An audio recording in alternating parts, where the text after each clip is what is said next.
오늘은 우리 함께 고린도후서 10장 1절부터 공부를 하십시다. 고린도후서 10장 1절을 우리 다 같이 읽으십시다. 너희를 대하여 대면하면 겸비하고 떠나 있으면 담대한 나 바울은 이제 그리스도의 온유와 관용으로 친히 너희로 권하고. 이게 사람들이 바울 선생을 비아냥거려서 하는 말이, 고린도 교인들 앞에 오면은 아주 바울 선생은 겸비하지만은 떠나 있으면 편지 쓸 때는 아주 담대하게 권위를 가지고 협박 공갈조로 그렇게 편지를 쓴다. 실제 왔을 때는 아주 겸비한데 멀리에서 편지 쓸 때는 그렇게 아주 담대하게 반협박조로 편지를 쓴다. 이렇게 비아냥거렸습니다. 그 바울 선생의 비평자들이 그렇게 비아냥거리니까 바울 선생이 그것을 받아가지고서 친히 그 말을 쓰는 것이 너무 그래 좋다. 너희를 대면하면 내가 겸비하고 떠나 있으면 담대한 나 바울이 이제 그리스도의 온유와 관용으로 친히 너희를 구한다. 그런데 내가 떠나 있어도 지금 편지 쓸 때 그리스도의 온유와 관용으로 너희를 친히 군면한다고 말하는 것입니다. 여러분, 이 세상에 온유한 사람, 관용을 가진 사람, 참으로 보배로운 사람입니다. 우리가 사람들이 함께 살 때 온유하지 못하고 싸나운 사람, 용서해 줄 줄 모르는 사람하고 있으면 끝없는 분쟁이 있고 시련이 있습니다. 싸나운 남편, 용서해 주지 않은 남편하고 산다고 한번 생각해 보십시오. 아주 모든 일에 싸납고 성잘내고 고함치고 그리고 조그마한 잘못도 환용하지 않은 그런 남편하고 산다는 것은 굉장한 부담이 되고 괴로울 것입니다. 성경에는 온유한 자가 복이 있나니 땅을 차지할 것이라고 말한 것입니다. 마음이 따뜻하고 부드럽고 남을 관용하는 사람, 남을 품어주는 사람이 땅을 차지한다. 그런 사람은 참 만나기 힘들지만 만나면 보배로운 사람입니다. 온유하고 관용한 사람 얼마나 좋습니다. 바울 선생은 원래 온유하고 관용한 사람입니다. 그런데 바울을 흠뜯는 사람들이 하는 말이, 고린도 교회에 와서 사람들 앞에 직접 서고 대면할 때는 굉장히 겸손하고 온유하고 관용한 것 같지만은 멀리 떨어져 편지 쓸 때는 아주 강하게 협박 공갈조로 편지 쓰는 이중의 인격자다, 그렇게 비난을 했습니다. 그러니까 바울 선생이 고린도 교회에 편지를 써서 디도의 손을 통해서 보낼 때는 말이, 그래 너희들이 말하는 것처럼 너희 앞에 있으면 겸비하고 너희를 떠나 있으면 담대하게 대하는 그 바울이 지금 너희들에게 편지 쓸 때 온유하고 관용하는 마음으로 너희들에게 권한다고 말한 것입니다. 시편 37편 1편에 뭐라고 했습니까? 행악하는 자를 위하여 불평하지 말며 불의를 행한 자를 투기하지 말지어다. 저는 풀과 같이 쉬 뱀을 볼 것이며 푸른 채사같이 쇠잔할 것이라 했습니다. 행악하고 불의를 행하고 주먹을 휘두른 사람이 오래 가지 않은 것은 하나님이 우주의 만왕의 왕 만주의 주로 바라보고 계시기 때문에 그러한 사람들은 푸른 풀같이 배임을 받고 채소같이 쇠연해져 버리고 마는 것입니다. 성경에는 하나님을 의뢰하고 선을 행하라, 그의 성실로 식물을 삼을지어다. 하나님이 살아계시기 때문에 하나님을 의뢰해서 마음이 온유하고 겸손하여 착하게 살고, 하나님은 절대 거짓이 없으신 분인 줄을 늘 밥 먹듯이 기억하고 살아, 그렇게 주님께서 말씀하고 있는 것입니다. 이러므로 여러분, 우리가 온유와 관용이라는 것 늘 우리 마음속에 기억하고 그걸 가지고 살려고 애를 쓰는데 사실은 어렵지요. 온유하고 관용하게 산다는 것은 굉장한 인격적인 수양이 되지 않으면 온유하고 관용하지 못합니다. 그러나 가장 성공적으로 인생을 사는 지혜가 바로 온유하고 관용한 것입니다. 이것이 우리를 잘 살게 만드는 것입니다. 성공하게 만드는 것입니다.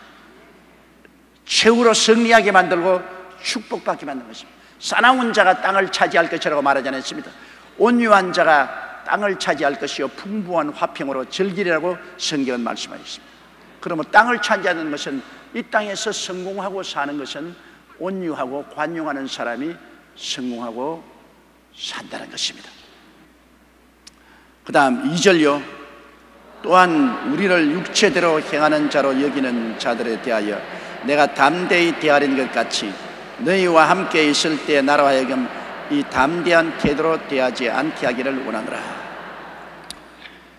바울 선생은 고린도 교인들에게 너희들을 자꾸 충동해서, 바울 선생은 담대하다는 말, 다시 말하면 사납고 관용함이 없는 사람이다. 너희들 앞에 서서는 아주 겸비한 채 하지만은 실제로 너희를 떠나서 편지 쓴 거 보아라, 사납고 관용이 없는 사람이다. 이렇게 자꾸 바울을 비하하고 바울에 대해서 역감정을 가지게끔 만들고 있는데, 그러므로 바울 선생은 말하기를 내가 너희와 함께 있을 때 내 원수들이 내게 말하는 것처럼 강하고 담대한 태도로, 다시 말하면 사납고 관용이 없는 태도로 너희에게 나가지 않기를 내가 바란다. 사람들은, 날 반대하는 사람들은 바울은 육체대로, 또한 우리를 육체대로 행하는 자로 여긴다. 육체대로 행한다는 것은 거듭나지 못한 세상 사람처럼 행한다고 말입니다. 우리는 육체대로 살지 않습니다.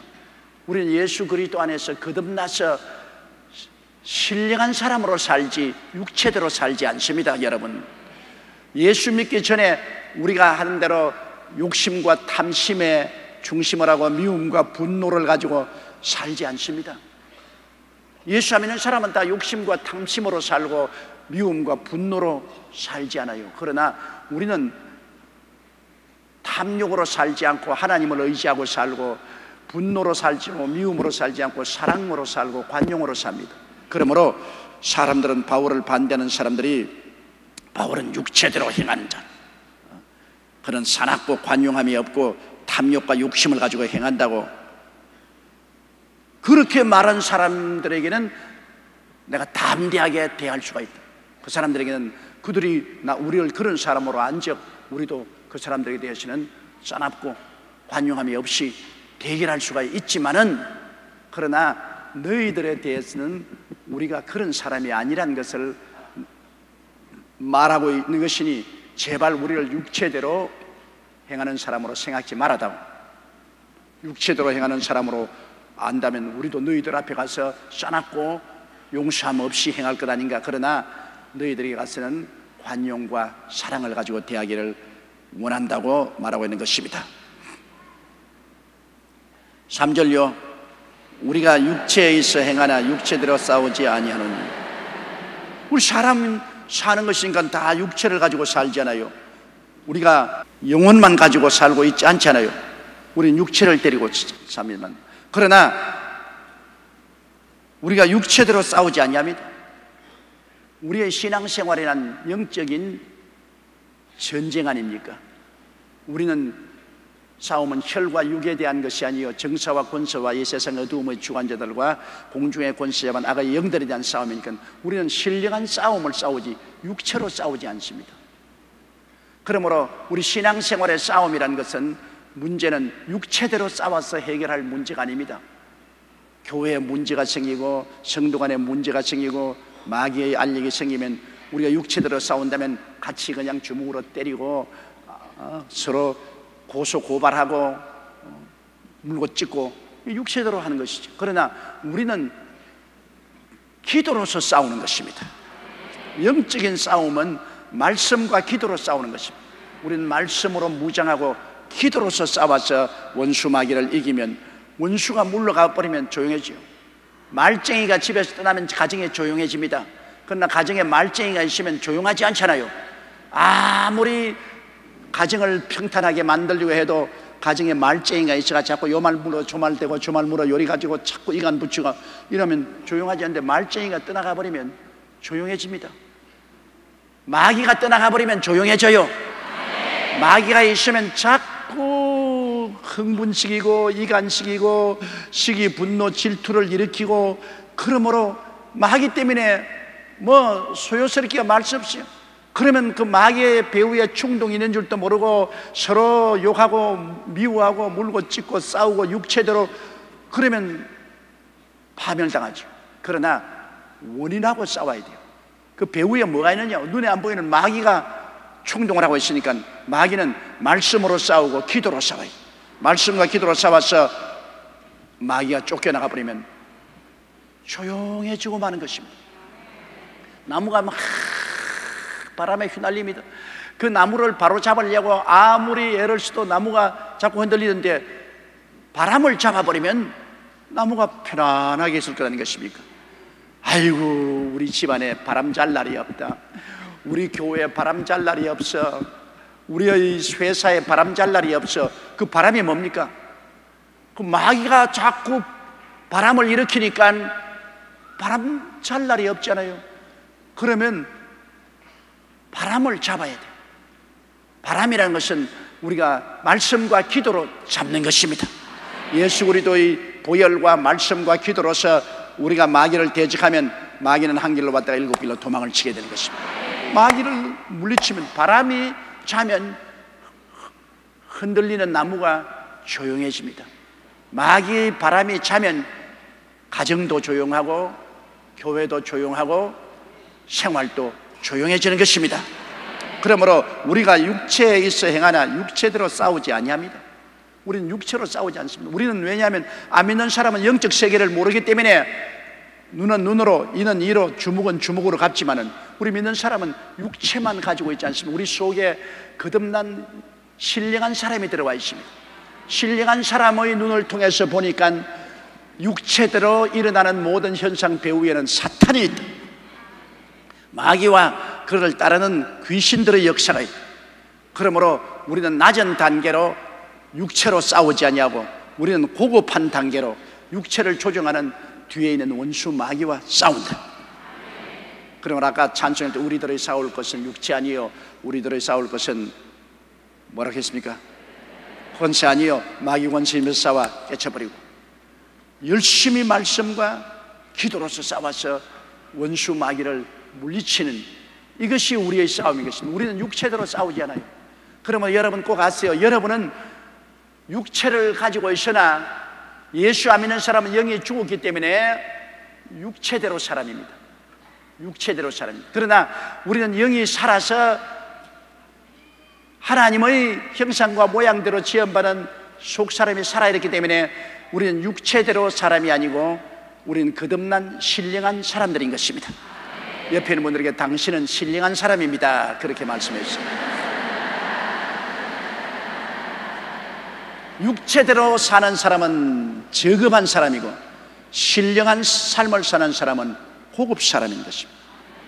그러므로 우리는 생각도 신령하게 해야 되고, 말도 신령하게 해야 되고, 생활도 신령하게 해야 되고, 신령한 믿음으로 살고, 싸움도 신령한 싸움으로 싸우는 것입니다. 우리는 완전히 속 사람으로 사는 거예요.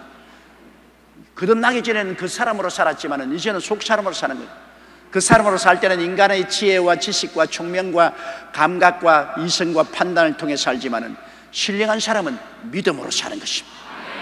하나님 말씀을 알고 믿음으로 신령한 사람은 사는 것입니다. 나의 의인은 믿음으로 말미암아 살리라고 말한 것입니다. 그게 달라요.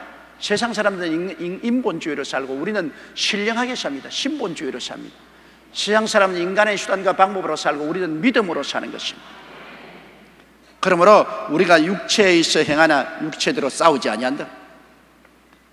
4절요, 우리의 싸우는 병기는 육체에 속한 것이 아니요 오직 하나님 앞에서 견고한 진을 파하는 강력이라. 우리가 싸우는 병기는, 군대 군인들이 싸울 때 병기가 있잖아요. 대포, 기관총, 소총, 박격포, 뭐 온갖 병기가 있는데 우리의 싸우는 병기는 육체에 속한 것이 아닙니다. 육체에 속한 것이라는 것은 인간의 지혜나 총명이나 수단이나 방법이나 인간의 분노나 주먹이나 이런 것이 육체에 속한 것입니다. 우리의 싸우는 병기는 육체에 속한 것이 아니요 오직 하나님 앞에서 견고한 진을 파는 강력. 마귀가 만들어 놓은 견고한 진을 우리는 무너뜨리는 강력한 것을 가지고 있다. 우리가 가지고 있는 강력한 것은 무엇입니까? 하나님 말씀인 것입니다. 하나님 말씀이 얼마나 강력합니까? 하나님 말씀으로서 하나님의 하늘과 땅과 세계와 그 가운데 모든 것을 지으셨습니다. 그런데 우리가 세상 사람이 안 가지는 말이 하나님의 말씀을 가지고 있습니다. 창세기부터 요한계시록까지 하나님의 말씀을 하나님이 우리에게 주셨습니다. 말씀을 우리 가지고 있잖아요. 말씀을 읽고 듣고 마음에 외우고, 우리가 사람의 말을 위해 하나님의 말씀을 모시고 하나님 말씀으로 말하면 얼마나 말씀이 힘이 있는지요. 성경은 말이야, 내가 이 산들을 명하여 저 바다에 던지라 하고 그 말한 것이 이룰 줄 마음에 믿고 의심하지 않으면 그대로 되리라. 하나님을 믿고 하나님 말씀을 가지고 여러분 태산도 움직인다는 겁니다. 그것은 다시 말하면 하나님을 믿고 하나님 말씀으로 말하면 기적이 일어난다, 그 말인 것입니다.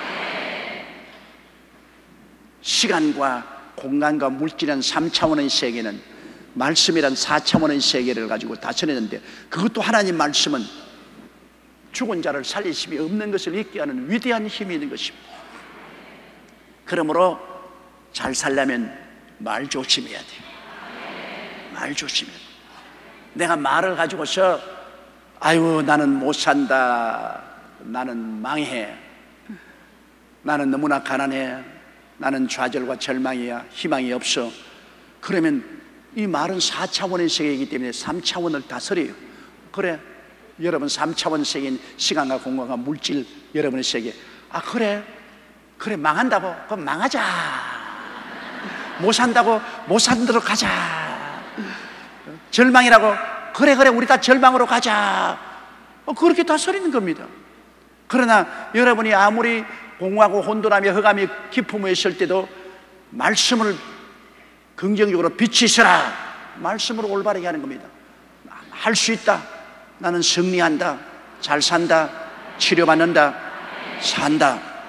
그러면 3차원의 세계인 시간과 공간과 물질이 4차원의 위에 말씀이 떨어집니다.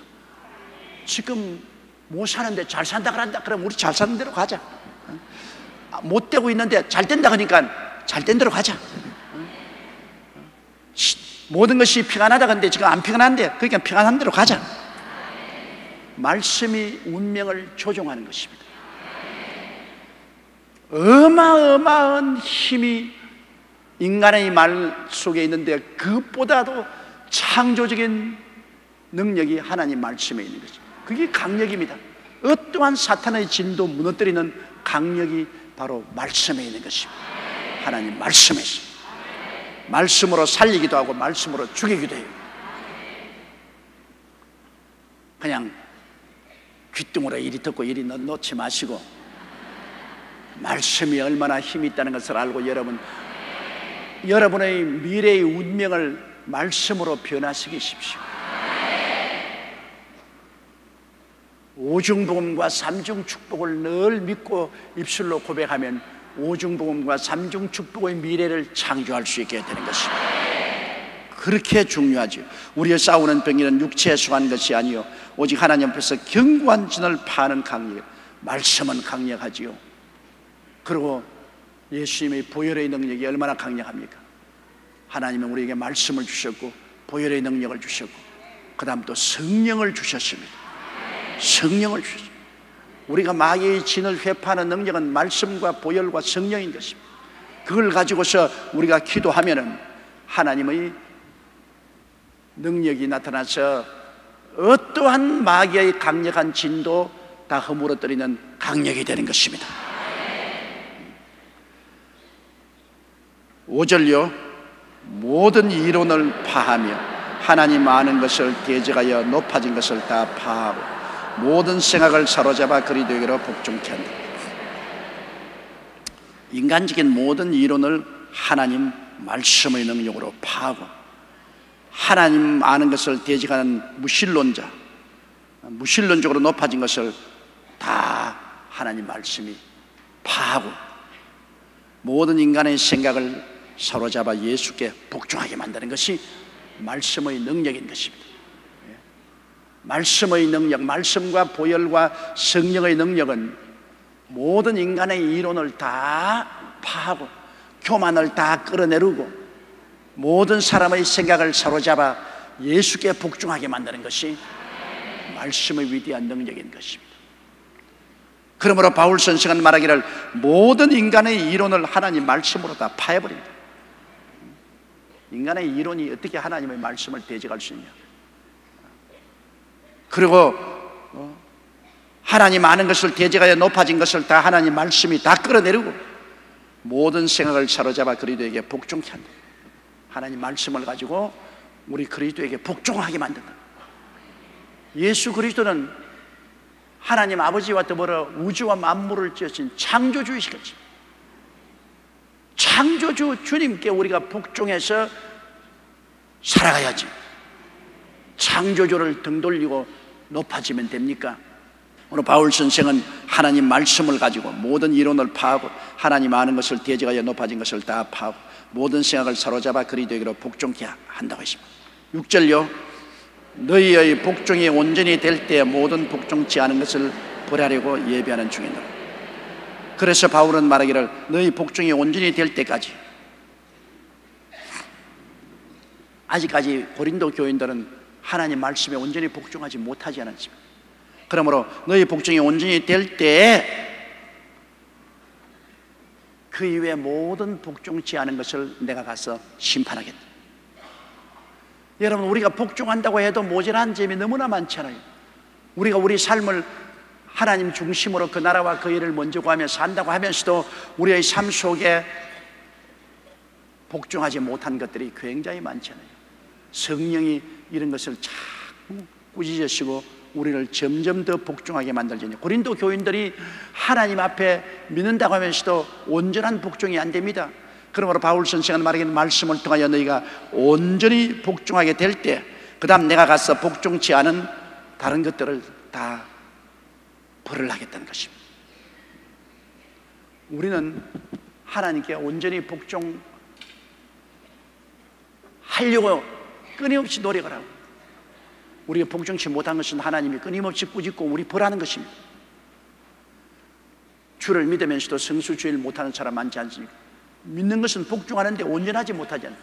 믿으면서도 11조 못 드는 사람이 있잖아요. 그러므로 온전히 복종하지 못하지 않아요. 하나님께서 셀 지역장, 셀 구역장을 하라고 하는데 믿으면서도 아이고 나는 그건 못하겠습니다. 온전하게 복종하지 못하지 않아요. 그런 여러 가지 우리의 삶 속에 우리가 복종을 하면서도 온전하게 복종하지 못하는 것들이 많습니다. 그런 것들은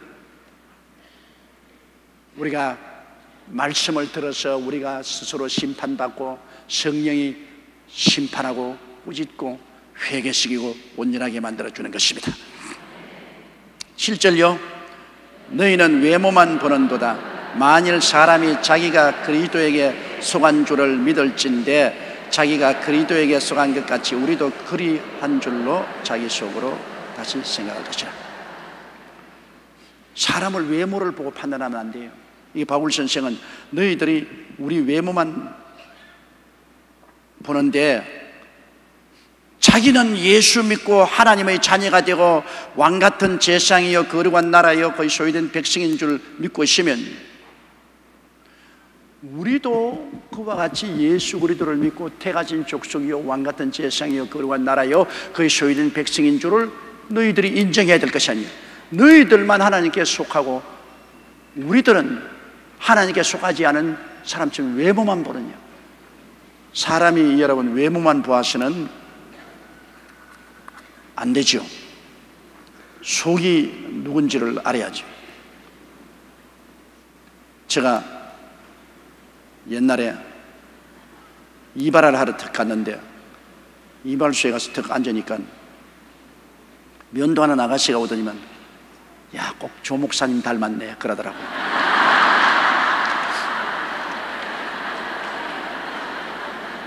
근데 그 이발하는 곳이 삼류 이발소였어요. 돈을 적게 받는 이발소이기 때문에 그래 내가 싱긋이 웃으면서 내가 바로 그 사람이요. 그러니까 이 아가씨가 면도칼을 딱 들고서 사람 무시하지 마세요. 사람을 웃기려고 하지 마세요. 조 목사가 이런 삼류 이발소에 올 택이 없어요. 당신 내가 닮았다 그랬지 왜 조 목사 행세를 합니까? 나도 교회 나가는 크리스찬인데 그 목사님을 그렇게 낮잡아보고 말하면 안 돼요. 그 칼을 들고 있으니까 내가 겁이 났어. 미안합니다. 끝까지 내게 이발을 하면서 정말 닮은 사람도 있네 그러고 내가 이발 다 하고 돈 내주고 나왔다고. 사람을 겉으로 보고 속으로 안 보면 그렇게 돼요, 여러분.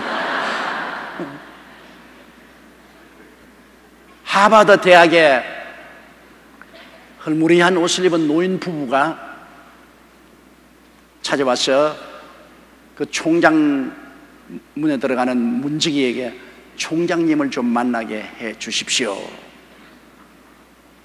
그러니까 아리우르 살비거네 다 늙은 영감 부부인데 별로 옷도 잘 입지 아니하고 이물도 별로 잘나지 않으니까 이 문지기가 어시되면서 당신 누구요 도대체? 우린 총장님 좀 만나야 되겠습니다. 당신들이 누구기에 감히 총장님을 만나려고 합니까? 못 만나요. 막무가내. 그래서 두 노인 부부가 물었습니다. 그러면 하버드 대학 같은 이런 대학을 하나 세우려면 돈이 얼마나 듭니까? 그러니까 이 문지기가 돌았네, 웃겨. 당신들이 뭐기에 하버드 대학 같은 대학을 세워요? 그래요. 그 두 부부가 그만 돌아섰습니다. 그 두 부부가 누구냐? 미국 서부에 철도를 깔아서 억만장자인 스탠포드 씨였습니다. 억만장자가 남은 여성의 그들은 교육사업에 투자하기 위해서 자기들이 모은 돈을 다 하버드 대학에 헌금하려고 왔는데 문전박대를 받았습니다. 그래서 그들이 캘리포니아로 돌아와서 그 돈으로 세운 대학이 오늘날 스탠포드 대학입니다. 하버드와 맞먹는 스탠포드 대학입니다. 그러므로 사람을 외모로 취하면 안 돼요. 근데 바울 선생을 비하하는 사람들의 말을 듣고 바울 선생을 외모로 봅니다. 바울 선생은 여러분 속설에 의하면 바울은 키가 굉장히 작았답니다. 머리가 크고 키가 작고 그리고 눈이 너무너무 나빠가 안질이 있어가지고서 사람들을 가까이 봐야 알지 멀리서 보면 인사도 받지 못했어요. 그냥 바울 선생이 그리고 지식은 많고 한데 언변이 시원찮아. 말을 하면 언변이 시원찮아서 자기의 말을 충분히 표현하지를 못해요. 그러므로 외모로 볼 때 바울 선생은 원수들이 조롱할 만한 조건이 많았습니다. 키도 작고 눈도 잘 안 보이고 언변도 시원찮고 그러니 외모로 보고 저거 별 수 없다고 생각하면 실제는 그렇잖아요. 속이 꽉 들어 찬 분이 바울이에요. 역사상 바울만큼 하나님의 은혜를 충만히 받고 하나님의 능력이 임한 사람이 없지 않아요. 그 속을 보지 않고 겉을 보는 거죠. 그래서 바울이 탄식한 것입니다. 너희들이 우리를 겉으로만 보고 속을 왜 보지 않느냐? 너희들이 스스로 우리는 중생한 크리스찬이다, 우린 속사람이 살아났다 그러면서 우리도 똑같이 구원받은 크리스찬으로 속사람이 살아나고 속에 하나님의 은사가 있는 줄을 너희가 알아야지. 사람을 겉으로 보고 판단하지 마라. 겉으로 보고 비평하지 말라는 것입니다. 오늘날 우리들도 사람을 속을 보고 판단해야 되는 겁니다. 그럼 속을 보고 판단하면 사게 봐야 알아요. 겉은 현실적으로 척 쳐다보는 것은 겉을 보는 것이지만은 속을 보는 것은 사게 봐야 알아요. 같이 오래 사게 보면 속이 드러나는 것입니다. 외모로 보고 현혹되면 안 됩니다. 속을 보고 알아야 돼요. 속은 사람은 사귀어 보면 사귀어 볼수록 진국인 사람이 있고, 사귀어 보면 사귀어 볼수록 꾸역질 나는 사람이 있어요. 그러니까 속을 보려면 오래 사귀어야 돼요. 그냥 외모만 보고 판단하면 안 되는 것입니다. 8절요. 주께서 주신 권세는 너희를 파하려고 하신 것이 아니요 세우려고 하신 것이니 내가 이에 대하여 지나치게 자랑하여도 부끄럽지 아니하리라. 주님은 사도에게 권세를 주었잖아요. 하나님 나라는 권세의 나라입니까? 하나님이 최고의 권세를 가지고 계시고, 천사들도 다 지위가 있고 권세가 있습니다. 하늘나라 천사도 미카엘 천사는 군대 장관이죠. 가브리엘 천사는 서기 장관이죠. 천사들도 권세가 있습니다. 사람들도 하나님이 성령으로 말미암아 주의 사업을 위해서 권세를 주었잖아요. 목사로서의 권세를 주고, 장로로서 권세를 주고, 안수입사, 권사, 셀 지역장, 셀 구역장, 교사들, 이런 다 자기 직분에 따른 권세를 주었습니다. 권세라는 것은 직분을 행하기 위한 능력을 말하는 것입니다. 권세를 주었어요. 권세가 없이는 아무것도 안 되지 않아요. 너나 내나 똑같다고 하면은 일이 되지 않잖아요. 집안에도 권세가 있잖아요. 아버지의 권세가 있고, 엄마의 권세가 있고, 형제가들도 형과 아우의 권세가 있잖아요. 이런 권세가 무너져 버리면 콩가루 집안이 되잖아요. 요사이 남녀 동등권이라고 해도 바깥 세상에서는 동등합니다. 여러분, 바깥 세상에는 여자들이 남자에게 복종하기를 주께 하더라, 그렇게 성경은 말하고 있지 않습니다. 바깥에 나가서는 남녀 차별이 없어요. 다 능력대로 일합니다. 세처 수상 같은 사람은 대영 제국의 수상이었습니다. 그러나 일단 집에 들어오면 권세가 있죠. 아내들이요 남편에게 복종하기를 주께 하더라. 집에 들어오면 남편이 머리가 되고 아내는 수족이 되는 것입니다. 자녀들아, 내 부모에게 복종하라. 권세가 있죠. 그러므로 아내가 되면은 집에 들어오면 남편의 권세에 복종해야 되고, 자녀들은 부모의 권세에 복종해야 돼요. 밖에 나가서는 남자나 여자나 동등이요, 자녀들도 밖에 나가서 공평하게 경쟁해서 아버지 이상으로 높아질 수도 있는 것입니다. 나는 전에 어디 신문에 읽으니까 육군 상사가 아들을 사관학교 보냈어요. 이 아들이 사관학교에 가서 육군 소위가 됐어요. 그런데 공교하게 임명된 곳이 아버지 상사가 있는 부대에 소속이 되었습니다. 그런데 집에 들어오면 아무리 아버지가 육군 상사라도 아들은 소위라도 아버님씩이 됩니다. 그러나 딱 둘이가 같이 출근하는데 딱 영문에 들어가면 아버지가 아들 보고, 권세 때문에 할 수 없어요. 어느 날 아버지가 주범 살인이 되어서 이제 아들에게 보고를 하는데 부대원들이 딱 모이는데 아버지가 아들 앞에 가서 경에 탁 하고서 아무개 상사 보고합니다.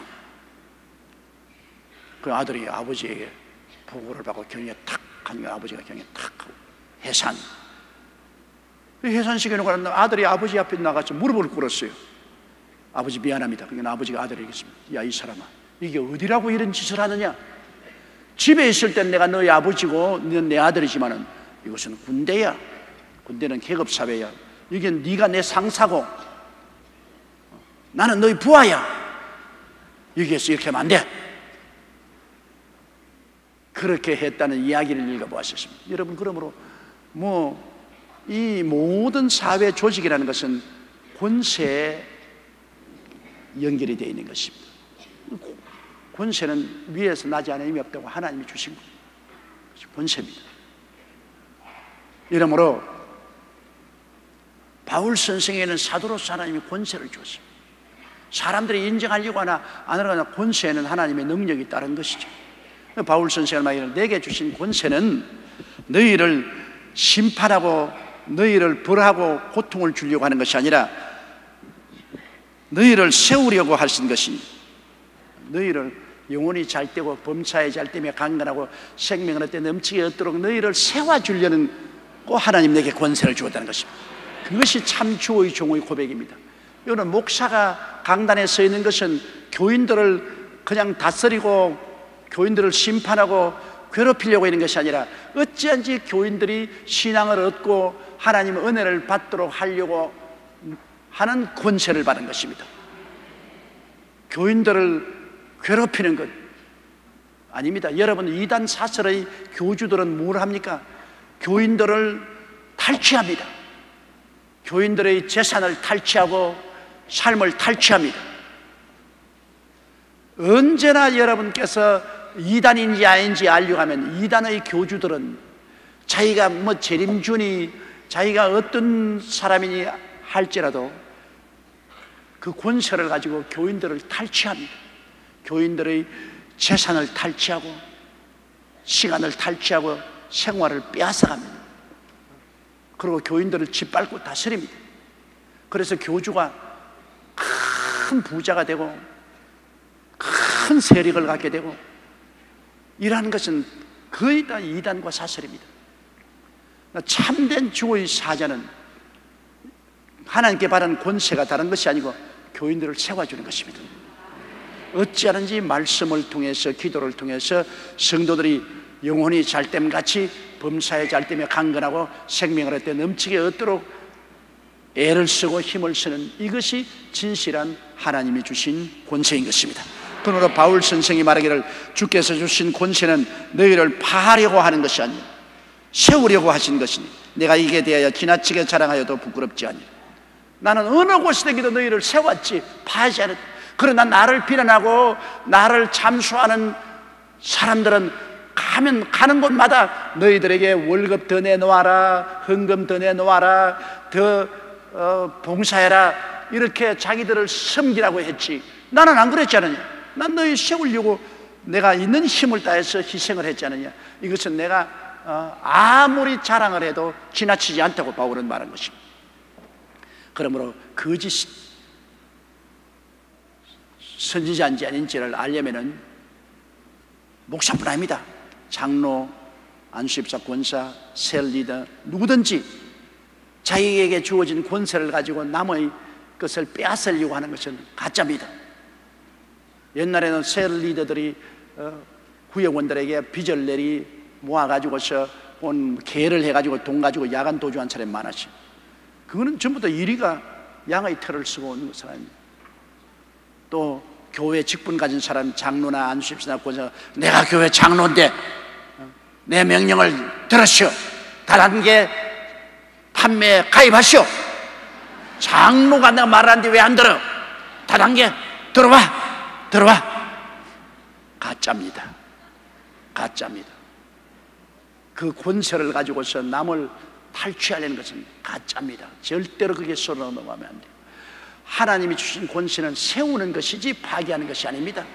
하나님의 권세는 주려고 하는 것이지 빼앗으려고 하는 것이 아닙니다. 하나님의 권세는 위로하고 격려하고 힘을 주는 것이지 마음을 불안하게 하고 공포에 몰아넣고 협박하고 공갈하는 것이 아닙니다. 이런 것을 우리가 분명히 잘 알아야 되는 것입니다. 9절에요 이는 내가 편지들로 너희를 놀라게 하는 것 같이 생각지 않게 함이니. 그게 바울을 욕하는 원수들은 바울 선생이 편지로서 놀라게 한다. 왔을 때는 겸손한데 편지를 쓰면 편지는 무서운 놀랍게 편지를 쓴다 그렇게 말하는데, 내가 편지를 쓰든 실제 가든 나는 너희들을 세우려고 하는 것이지 너희들을 파괴하려고 하지 않는다는 것을 바울은 여기에 말하고 있는 것입니다.